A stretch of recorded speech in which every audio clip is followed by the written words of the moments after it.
Cultural Escola de Línguas Millennium.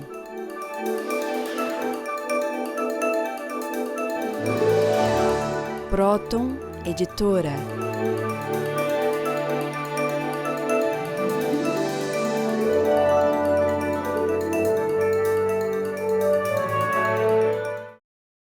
Olá, telespectadores do nosso programa O Homem Universal.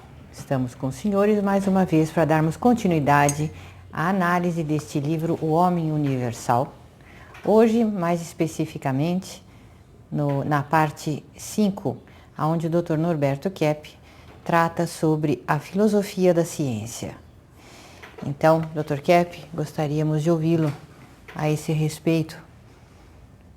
Eu, primeiramente, vou colocar aí um pensador que é considerado praticamente o pai da filosofia, quer dizer, o pai do pensamento. Nós sabemos que Platão, ele viveu no ano 500 ou no ano 400 antes de Cristo. E ele praticamente fez toda a base da filosofia, que depois os outros autores continuaram, como Aristóteles e depois a filosofia medieval e a filosofia também moderna. Então, eu gostaria de pôr as ideias do Platão. Quais são? Proveniência do ser humano diretamente do ser divino. Veja que, mesmo sendo antes do cristianismo, sendo provavelmente no tempo do início do judaísmo, né, com Moisés, ele já via pela razão, né, pela inteligência, pela intuição, que o ser humano veio diretamente do ser divino. E veio em segundo lugar. O conhecimento é de caráter infuso. E desse modo ele considerava que o ser humano, veja bem, hein, que ele era um pensador, ele não era um religioso tradicional, como depois na teologia tivemos, né, as várias igrejas, tudo. Então ele notava que se o ser humano veio diretamente do Criador, né, e era a imagem e semelhança do Criador, como depois falaram as pessoas religiosas do cristianismo, do judaísmo, ele já tinha esse conhecimento dentro dele, o que prova que o conhecimento, a origem é infusa. E depois, veja no cartaz. A existência vem do interior. Ele colocava, então, o ser humano, a responsabilidade da vida, inclusive das doenças que o ser humano pudesse ter, vindas do interior, conforme a maneira de pensar, de sentir, conforme a maneira de agir. Então, veja em quarto lugar. O bem como fundamento de tudo. Por isso, Platão teve o nome de divino. De maneira que ele, sendo o pai da filosofia, né, o primeiro homem a ter uma repercussão assim, praticamente universal das ideias dele, ele foi o fundador de todo esse conhecimento filosófico que muitos seguiram, pelo menos até o século XII, e outros continuaram a partir do século XII. E a partir do século XII, a maior parte resolveu aceitar mais Aristóteles, que era discípulo dele. Então, no conhecimento, para saber como é que se dá o conhecimento dentro de nós, veja esse cartaz. Processo do conhecimento. Mundo espiritual. O mundo espiritual é o primeiro elemento, né? O ser humano está mergulhado, e veja bem, hein? É a ideia do próprio Platão. O ser humano está mergulhado na transcendência. E outros autores seguiram, inclusive Immanuel Kant, Bergson, e nós, evidentemente, para mostrar essa relação entre o nosso ser e o ser criador, né? Veja em segundo lugar. Energia escalar. Essa energia escalar foi descoberta por Tesla. E nós sabemos, né, que as usinas de eletricidade, que o processo praticamente assim elétrico, o processo de funcionar através dos motores, né? Inclusive o motor dos automóveis, descoberta desse notável aí. Ele era físico, ele nasceu lá na Iugoslávia, viveu em Viena, na Áustria e depois nos Estados Unidos, onde ele foi assistente lá do Edison. E ele é que lidou melhor com esse mundo elétrico, né, vamos dizer, e principalmente magnético, criando todos esses motores. E o funcionamento do ser humano se dá da mesma maneira, quer dizer, o que o ser humano sabe, sente, é através dessa energética que vem do ser divino cada segundo que nós temos de vida. Veja em terceiro lugar. Intuição. A intuição, então, é o processo pelo qual, quando nós vemos algo, nós temos uma sensação, nós temos uma ideia. E aquela ideia que nós temos de repente de algo, principalmente algo novo, então essa ideia, essa sensação é a verdadeira, que depois se modificar, se tivermos outra ideia, a outra ideia será falsa. E depois, né, vem o quê? O raciocínio. Aí que vem a parte intelectual. Então, o nosso raciocínio, o nosso intelecto age pela intuição, né? Essa intuição é retirada diretamente dessa energia escalar e do mundo divino. E, finalmente, né, embaixo, veja lá. O conhecimento e o mundo exterior. Nós sabemos que o conhecimento é que, então, cria o mundo exterior, quer dizer, o ser humano criou a sociedade, criou a maneira dele viver, praticamente do conhecimento que ele tem. Agora, se o conhecimento que ele tem é perfeito, se ele tem uma vida assim virtuosa, ele tem o conhecimento perfeito. E esse conhecimento, então, faz com que ele crie uma sociedade, vamos dizer, melhor. Agora, se o conhecimento não é muito bom, ele vai criar uma sociedade ruim. Agora, no século XII, XIII, né, foi predominante a filosofia de uma outra pessoa. Veja aí quem é. Aristóteles. Então, qual seria, né, a diferença entre a conduta de Platão e a conduta de Aristóteles? Veja nesse outro cartaz. Existência reducionista do homem. Ciências, conhecimentos, Platão. Então, veja que, primeiramente, Platão fez o conhecimento, a ciência do universal, né? É a ciência do ser, fundamentalmente. E esse ser é a ciência que Parmênides descobriu. Portanto, Parmênides foi antes do Platão. E ele, então, deu essa direção para a humanidade.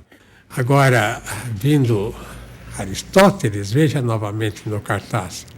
Ciências, conhecimentos, Aristóteles. Ele, então, entrou na ciência do particular. Ele excluiu, né, o universal. E, então, ele fez uma filosofia reducionista. Agora, essa filosofia reducionista vem até hoje reduzindo o ser humano a um plano inferior, tirando dos conhecimentos universais. É por isso que, por exemplo, na medicina, o médico, um deles cuida da pediatria de criança, outros cuida da ortopedia, quer dizer, a questão de ossos, outro cuida da dermatologia, questão da pele, outro é clínico geral, os órgãos internos, outro é cirurgião, compreende? Outro é psiquiatra. Cada um cuida de uma parte do ser humano. É por causa dessa influência aristotélica tomista. Então, essa influência de Aristóteles, e depois, em parte, Tomás de Aquino também aceitou. Ele fez o que nós chamamos de ciência, assim, ciência filosófica, ou tentaram fazer. Veja esse cartaz. Método indutivo da ciência. Aí tem um fato, né? Outro fato, terceiro, quarto. Aí a ideia de Aristóteles, do cientista, é que através dessas ideias eles criam uma hipótese, né? Quer dizer, um acontecimento aqui, outro aqui, outro aqui, outro aqui, eles unem todos esses fatos e criam uma hipótese. Por exemplo, o homem é mortal, quer dizer, morre.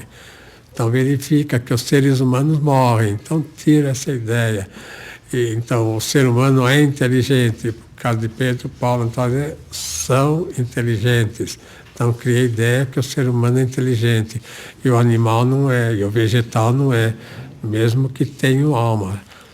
Agora, isso levou, veja, aos seguintes erros da ciência moderna. Primeiro, o cientista vê o que acontece e emite uma opinião, doxa.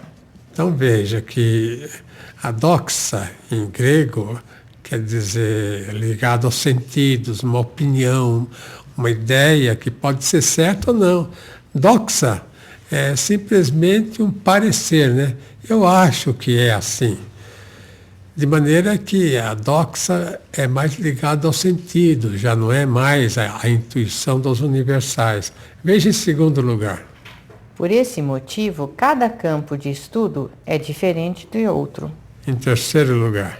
A psicologia moderna é mais uma fisiologia. Weber, Fechner, Wundt, Stanley Hall. Então, fizeram uma psicologia mais fisiológica, tirado dos sentidos. Então, é por isso que a psicologia moderna falha tanto. Veja em quarto lugar. O fundamento está em Augusto Comte, baseado só no elemento sensorial. Portanto, a ciência moderna, ela é só opinativa e não universal, racional e séria. Então, essa é a falha da ciência moderna, porque é tirada dos sentidos. E os sentidos não dão todos os elementos assim fundamentais do conhecimento. São elementos assim de opinião. Então a ciência moderna está baseada mais em opiniões, que geralmente são falsas. Então já retornamos para o nosso próximo segmento. Até lá.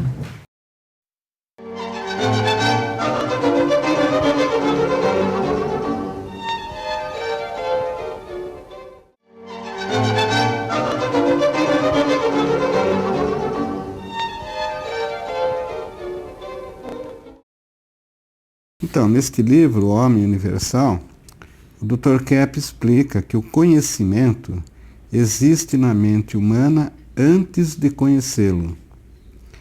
De início, o conhecimento acontece através do sentimento, conforme a aceitação do indivíduo, a respeito do que é bom, belo e real. Então ele mostra aqui que muito antes de conhecer, a pessoa aceita ou não o que percebe, para depois então passar a compreender. Só chegará ao intelecto o que permitir fluir na mente. Quando uma pessoa entende o que lhe é exposto, é por causa disso. É porque ela permitiu que o conhecimento chegue até a sua mente. Normalmente, se uma pessoa não gosta de uma verdade que ela ouve ou que ela percebe, ela procura abafá-la no seu interior, gerando as neuroses. In this chapter, Dr. Keppe is talking about the fundamental errors that Aristotle made that have caused us to be stopped in our society. And it seems to me that the fundamental question that he's talking about here, Aristotle believed that everything evolved from the lesser to the greater. The material elements, the individual material elements would create the totality of the universe in Aristotle's view.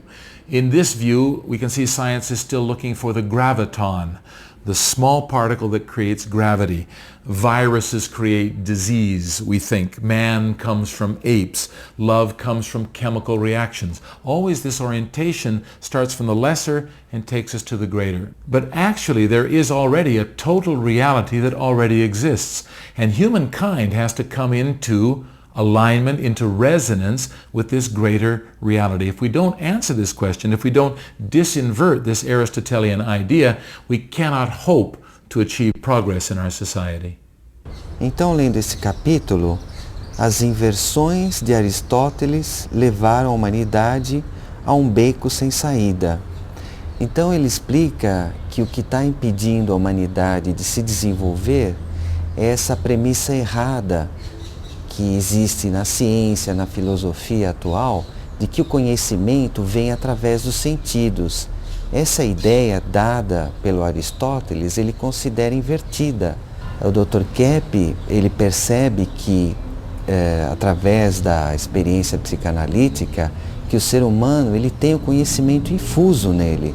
Quer dizer, ele já tem o conhecimento formal das coisas. Nesse livro, O Homem Universal, o Dr. Keppe coloca que a metafísica era a ciência mais importante. Por quê? Porque ela estudava o ser. E na época do Aristóteles, acreditava-se que o ser originava todas as coisas, ou seja, a natureza vinha de um átomo, por exemplo. Existia um elemento que fazia tudo na natureza. E o Aristóteles mudou esse conceito, instituindo o que ele chamou de ilemorfismo, um conceito duplo, matéria-forma. Na questão do átomo, isso levou a acreditar que, por exemplo, a energia é uma coisa e a matéria é outra. Alguns autores, né, como Francis Bacon, principalmente na Inglaterra, por essa influência do sensorialismo, né, do sensorialismo de Aristóteles, eles passaram a querer criar uma nova filosofia, uma nova maneira de pensar, acreditando que assim o mundo teria um enorme progresso. Então, em vez, senhores notem, né, em vez de cada pessoa se aprofundar naquilo que sabe, no trabalho que faz, no sentimento que tem, principalmente sendo correto, então a tendência é mudar. A pessoa pensa de um modo e acha que o progresso é pensar de outro. Porque a filosofia que é certa, vamos dizer, lá 2.500 anos atrás, ela é certa há 2.000 anos, há 500 anos, agora e para sempre. Então não pode haver mudança numa coisa que é certa. Tem que haver um aprofundamento.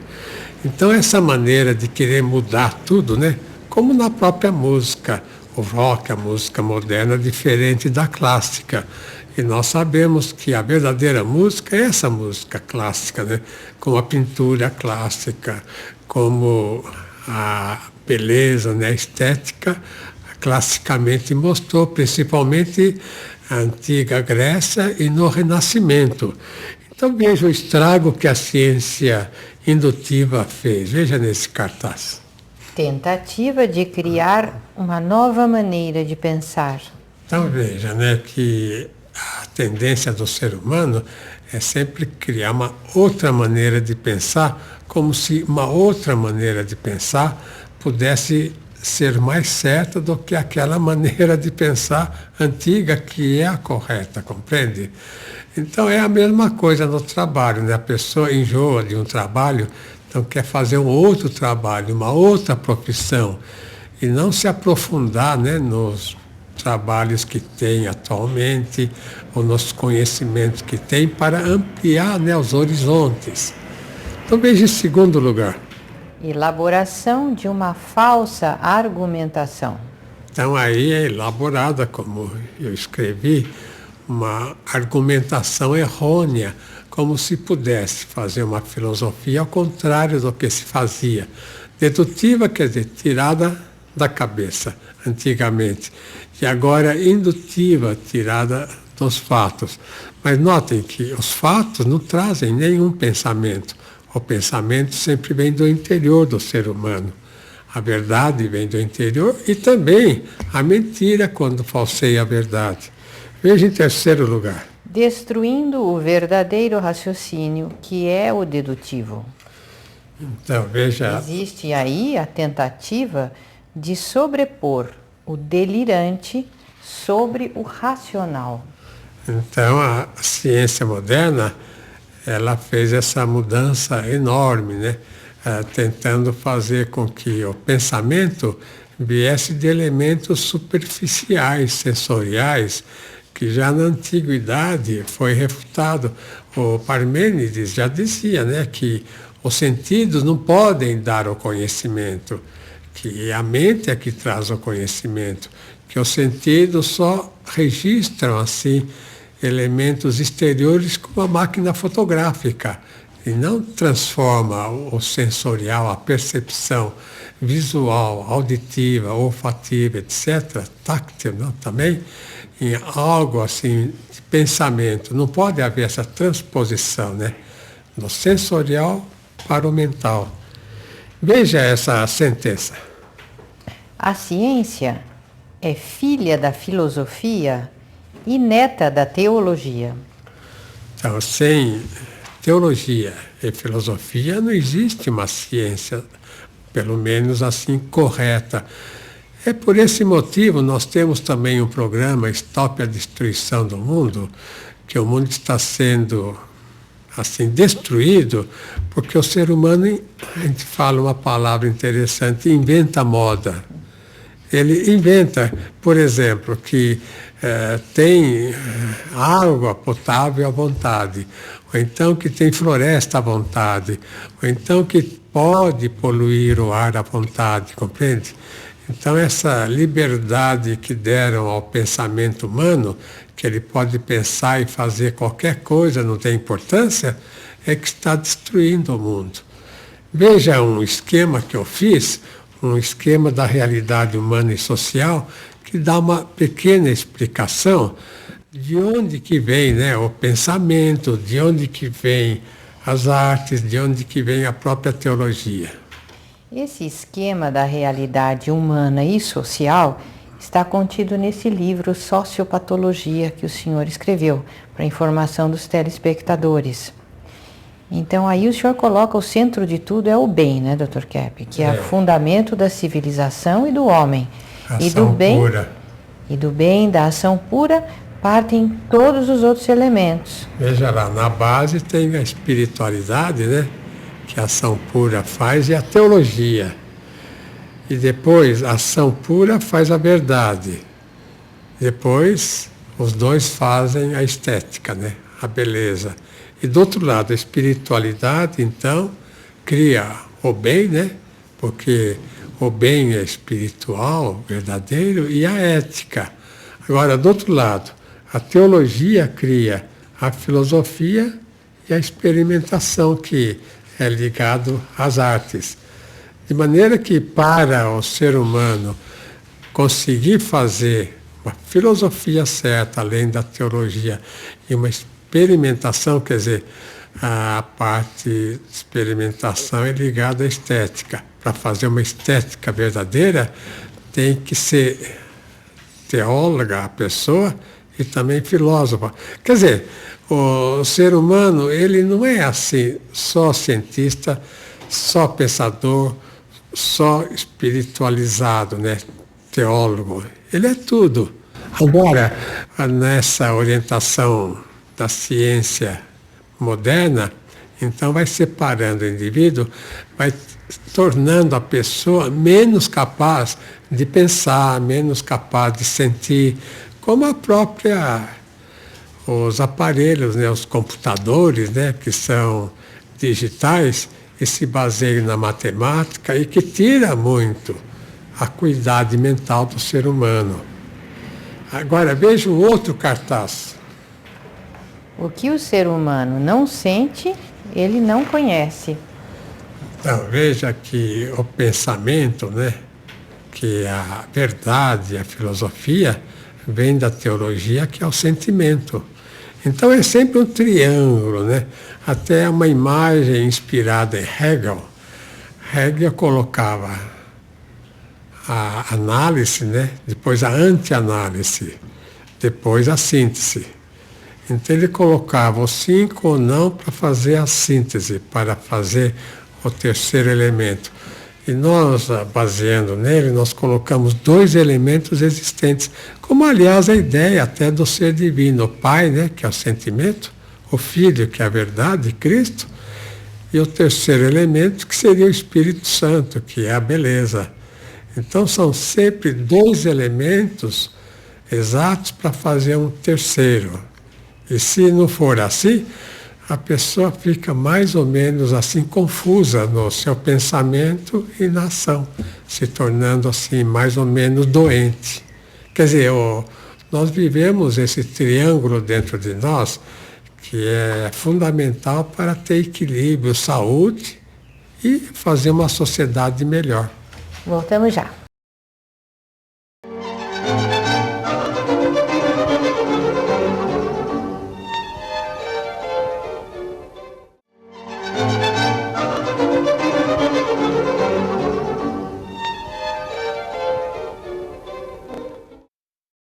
Então, com este livro, o Dr. Kepp, como um cientista, ele vem mostrando que o Sócrates tinha razão quando dizia que a verdade está dentro de nós.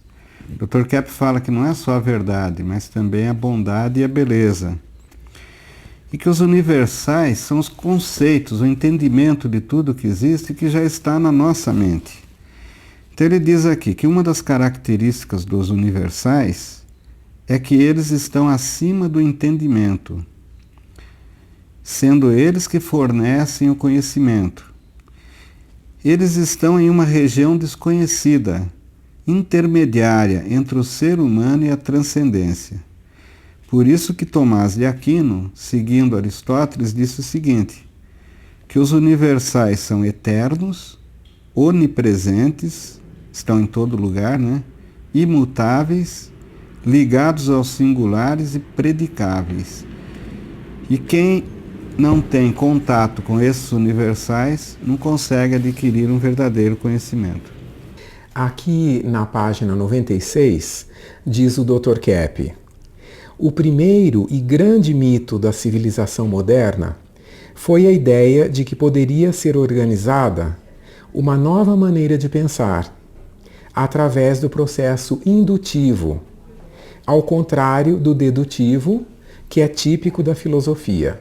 A filosofia sempre seguiu o método dedutivo. Que método é esse? É um método pelo qual a pessoa já tem conceitos universais na mente e quando ela vê uma coisa no mundo, ela compara o que ela vê com esses conceitos e sabe distinguir se aquilo é certo ou errado. Já a ciência moderna se baseia no método indutivo, acreditando que o ser humano não sabe nada e ele vai tirar tudo da experiência. Então isso diminuiu sobremaneira o nível da civilização atual. O Dr. Kepp comenta nesse livro Homem Universal a ideia do John Locke, que ele chamava tabula rasa.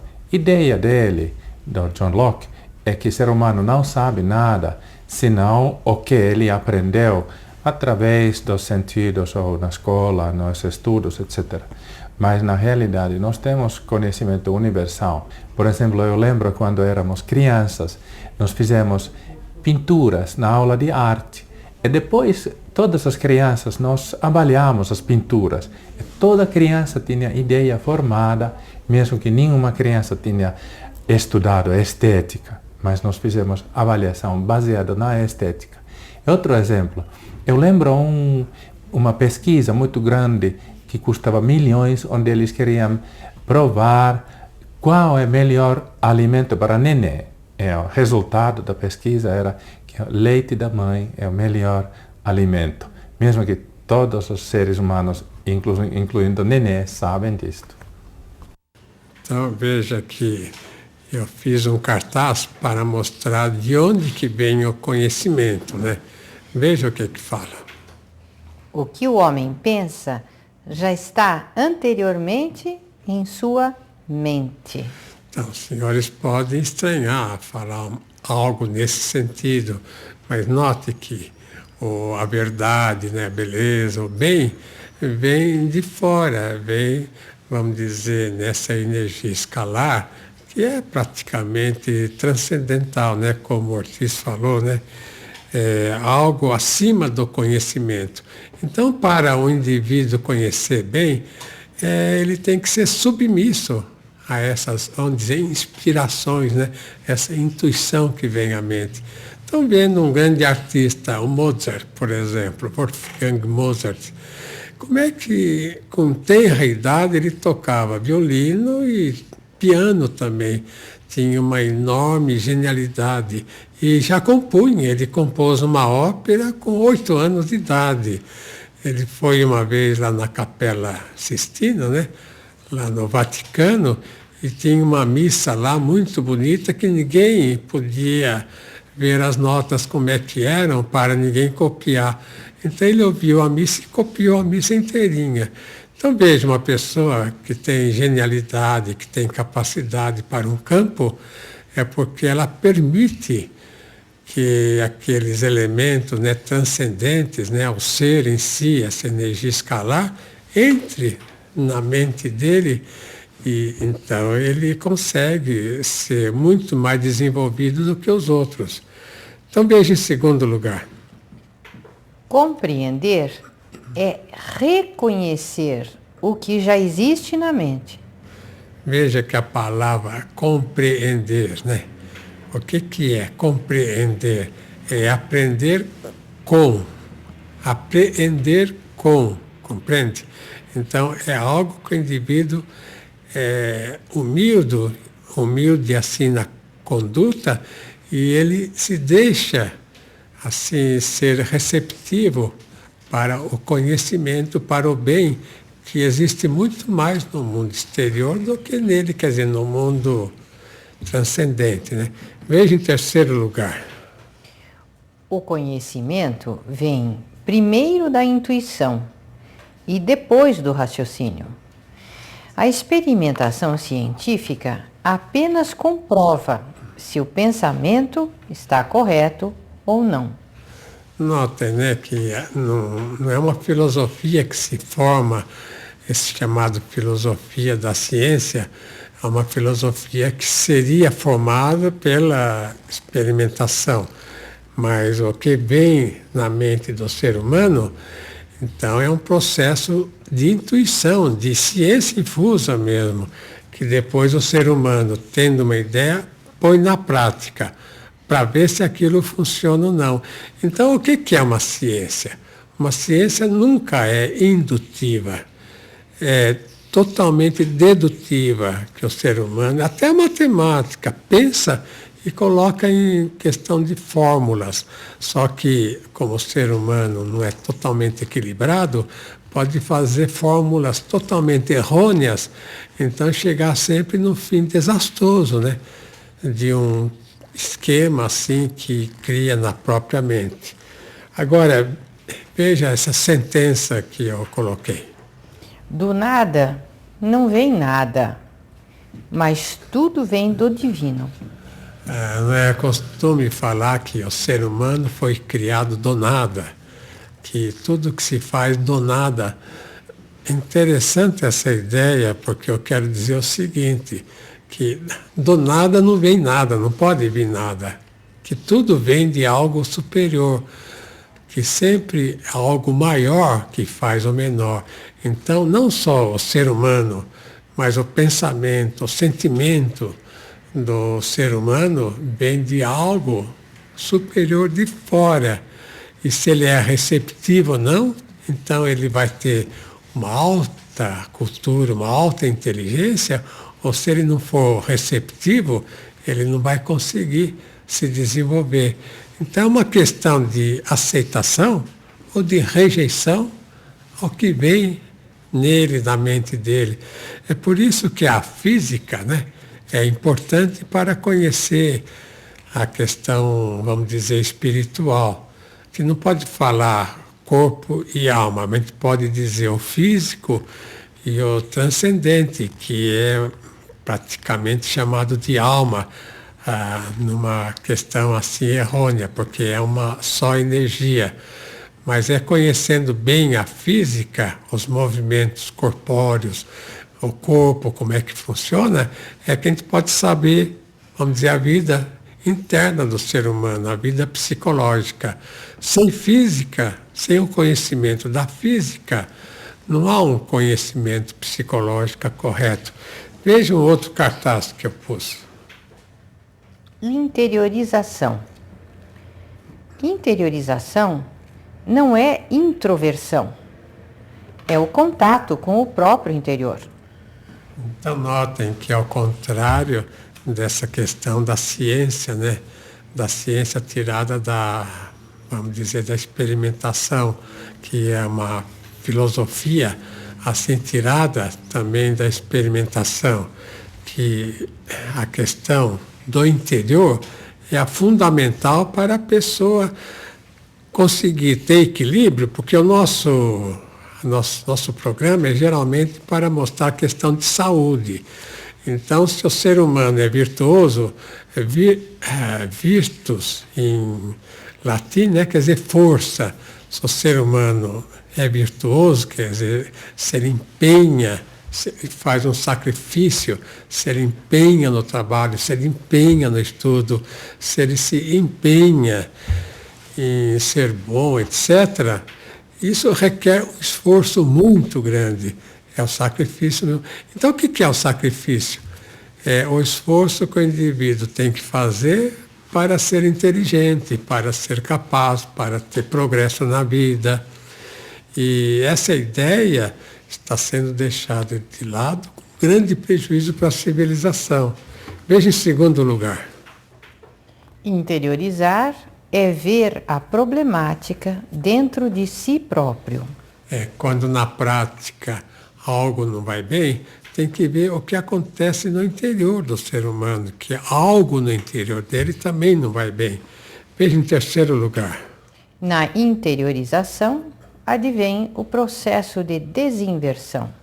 Eu digo isso pelo seguinte, que se a pessoa perceber que tem sentimentos ruins, né, inveja, ódio, teomania, megalomania, etc., então, se ele percebe, ele consegue evitar esses elementos ruins para aparecerem os elementos bons.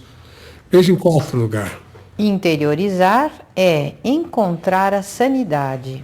Se a pessoa não olha para ela própria, dentro dela, ela nunca vai conseguir ser sã. Veja em quinto lugar. Deus se manifesta ao ser humano através do seu interior. O homem interiorizado é bom, é são. Quer dizer, o indivíduo que olha para ele, né, que em vez de olhar todos os problemas do mundo fora, e as qualidades também fora, se ele nota que ele tem dentro dele problemas, mas tem qualidades também, que ele tem bondade dentro dele, capacidade, ele tem dons. Se ele não percebe, se ele não aceita todas essas qualidades que ele tem dentro dele, ele não consegue se desenvolver. Então, o problema maior do ser humano é se ele aceita ou se rejeita os dons ou bem que ele tem, inclusive dentro dele. Já retornamos.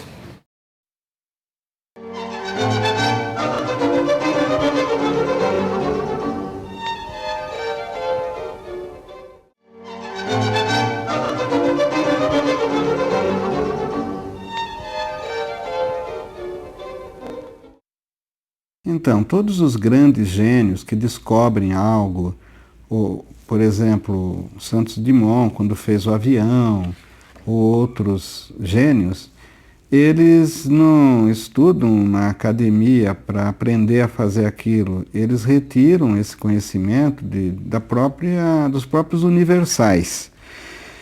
Então, o Dr. Kepp mostra aqui que se a pessoa não tiver contato com o universal supremo, né, que é o próprio Criador, ele não consegue absorver sabedoria alguma. Então, o conhecimento não está na pesquisa dos particulares, como a ciência moderna diz, mas num contato com a sabedoria em si, com a verdade em si, com a beleza em si, que o próprio ser, né, já contém esses elementos. E a pessoa só vai aprender quando ela entrar em contato com a sua essência. Essa divisão substancial que o Aristóteles criou com o ilemorfismo foi reforçada ainda mais com René Descartes, agora há 500 e tantos anos atrás, separando ainda mais a questão de corpo e alma. Então o ser humano hoje em dia desenvolve todo o seu pensamento achando que corpo é uma coisa e alma é outra coisa. Então, quer dizer, isso leva à ideia de que eu posso pensar tudo o que eu quiser que meu corpo não vai sentir. Eu posso pensar fantasias, besteiras, sentir maus sentimentos, que eu não vou ter nenhuma consequência. Ele não vê relação entre essas coisas. E, na verdade, é exatamente isso que está levando a sociedade hoje a uma qualidade de vida, de saúde, muito ruim. Porque o ser humano pensa o que ele quer e sente todo tipo de doença e não vê relação entre uma coisa e outra. O escritor russo Dostoiévski escreveu em seu livro Crime e Castigo a história de um rapaz que cometeu um crime achando que não tinha importância cometer um crime. Mas depois, mesmo que a polícia não soubesse do crime, ninguém desconfiasse, ele mesmo se sentia culpado. Por quê? Porque o conhecimento já está dentro da mente humana. Então essa ideia filosófica, que é da filosofia escolástica, imperou até mais ou menos o século XVII, quando surgiu o filósofo inglês empírico Francis Bacon, que é considerado o criador do método científico. Ele achou que para o conhecimento ser científico, ele teria que vir da experimentação. Então o Dr. Kepp explica aqui no livro O Homem Universal que o que denominamos de filosofia moderna não existe. Porque quando o cientista está no laboratório e tem uma hipótese, essa hipótese não veio dos objetos que ele está experimentando, mas veio da mente dele. Eu vou colocar um cartaz para tentar esclarecer bem como se dá o processo do conhecimento humano, da conduta humana, né? Do sentimento do homem. Então, veja lá o que fala. No centro é a energia pura. Veja lá, que energia pura, o que é, né? É o amor, o sentimento de amor, a beleza, que é a estética, e o pensamento, que é a verdade. Esses são os elementos essenciais. Isso. Agora, o que acontece, né? Que esses elementos não podem vir para o mundo exterior. Por causa da soberba, da ira, da inveja, dos ressentimentos. E são esses sentimentos negativos que criam o quê? As psicoses, as neuroses, a patologia social e as doenças orgânicas. Veja na observação. A energia pura, a escalar, constitui todo o centro da existência. Então veja que a energia pura é aquela energia que o Tesla descobriu, né? Nikola Tesla, e que é uma energia que vem do mundo exterior, né? Que faz com que a Terra se movimente, faz com que as galáxias existam, que os planetas, né, em geral, que o ser humano também tenha o pensamento, que o ser humano tenha o funcionamento orgânico. Então essa energia pura é o elemento mais central que existe na humanidade. Se essa energia pura é negada por questões de raiva, de soberba, inveja, arrogância, então aí o indivíduo não consegue mais ter esse contato com a transcendência, porque todos nós estamos, né, na transcendência. Ou é uma transcendência perfeita quando é ligada ao ser divino, ou é imperfeita quando também é ligada aos espíritos que não são bons, né? Os espíritos malignos. Então veja os problemas fundamentais do ser humano quais são. Primeiro, é o processo de autoaniquilação, desde o início da existência. Nota que tem um fato interessante. Por que a criança já nasce chorando, né? Parece que ela tem raiva de vir para o mundo. E qual é o maior dom que nós temos, o que é mais incrível para a nossa vida? Não é a própria vida? O ser humano que tem vida é totalmente diferente de quem nunca teve vida, quer dizer, de quem, vamos dizer, não apareceu no mundo. Então é justamente isso que o ser humano ataca e é por causa disso que ele cai doente. Então veja, em segundo lugar. A definição de neurose é omissão, negação ou deturpação da realidade e do bem. Então note, né, que essa definição para mostrar que a neurose não é ligada a fatores como Freud falou, né? Questão assim afetiva, sexual. Mas a questão da neurose é quando o ser humano nega todo aquele bem que ele recebe. Nós temos tudo que poderia nos dar felicidade. Nós moramos no paraíso. Isso que nós habitamos é o paraíso. E nós não aceitando, né? Então nós temos as dificuldades. Veja em terceiro lugar. Diminuição de toda a capacidade profissional, intelectual e social. Observação.